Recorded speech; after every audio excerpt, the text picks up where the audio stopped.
So last night I watched Obsession for the first time, and I am so sorry it took so long. I should have had a review up for it opening weekend, but I didn't get a chance to see it in theaters. So normally what I do is I try to see as many movies as possible opening weekend. And if I can't see a movie opening weekend, I typically just wait till it comes out on streaming or something. Um Movie tickets are expensive, so it's not like I can go to every single movie I want. So those two things combined, I just decided, you know what? It's probably a smaller release. I'll check it out because it'll come to streaming or DVD or something in probably about a month and a half, 2 months. The reception was so good, as probably you all know, that it will most likely stay in theaters for an extra month and a half, 2 months now.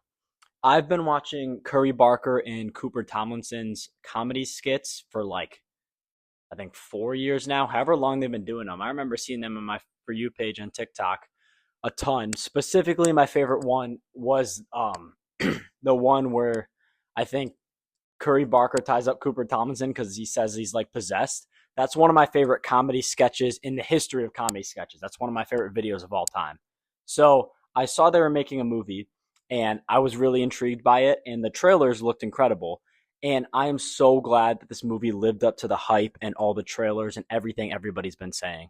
This movie lives and dies by its performances, and obviously Indy Navarrete gives the best performance maybe of the year. Everybody's been talking about that. But I think Michael Johnston's performance is also super underrated.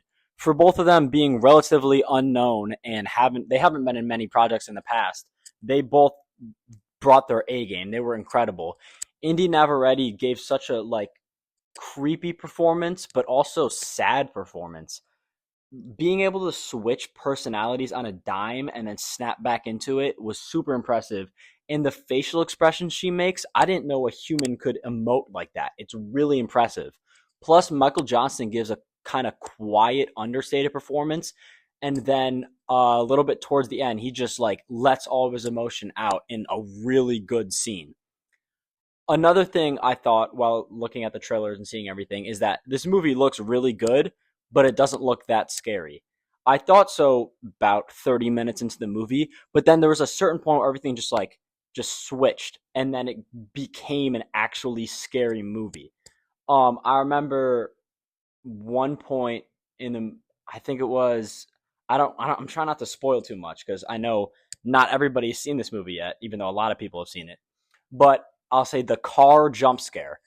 Um, that made me jump. Like I knew it was coming. I knew something was gonna happen, but that made me jump so bad. I like kicked my legs out. I've never reacted that way to a jump scare. It was really well done.